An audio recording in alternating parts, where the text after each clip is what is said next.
سلام دوستان، امروز اومدیم با یه غذای ویژه به اسم جوجه ترش در خدمتتون باشیم.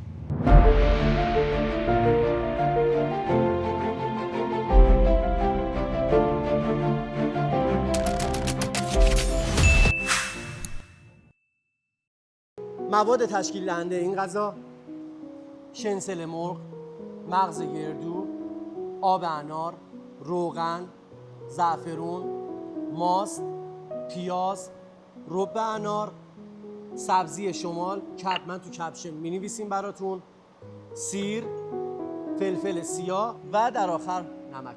چاشنی همه غذا. اول پیاز رو خورد می‌کنیم.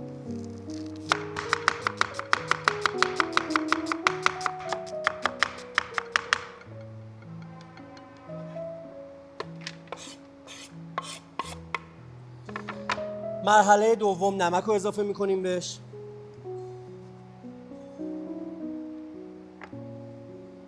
فلفل سیاه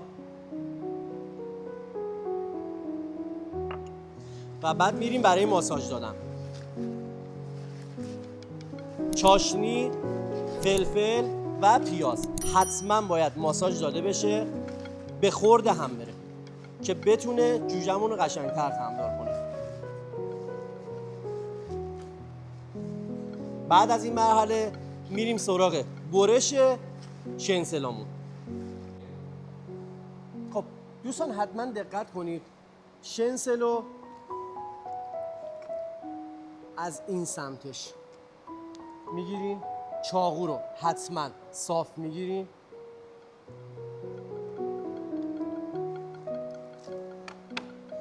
به این حالت نازک میکنیم. مرحله بعد سیره. سیر رو یه له میکنیم.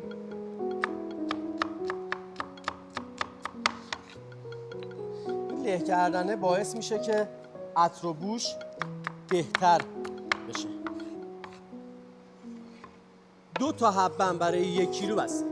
تو این مرحله آب انار اضافه میکنیم. سعی کنن که ملس باشه، طعم بهتری میده. مغز گردو آسیاب شده به خاطر روغنی که پس میده روی حرارت طعم دلنشینی میده به جوجه‌مون. رب انار،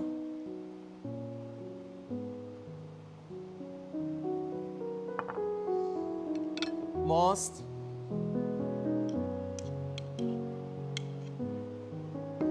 خب جوجه رو ماساژ میدیم. آخرین مرحله رو هم بهتون الان میگم. خب موادی که قشنگ با هم میکس کردیم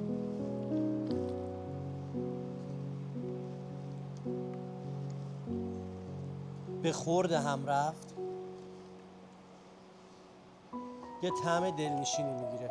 یکی از دلایلی که ما روغن آخر سر میریزیم اکثرا توی طعم دهندگی کل جوجه و کباب و موادایی که با هم میکس میشن روغن دارن، اکثرا روغن اجازه نمیده که مواد به خورد گوشتامون بره، چه سفید چه قرمز. به خاطر همین روغن آخر سر میریزیم.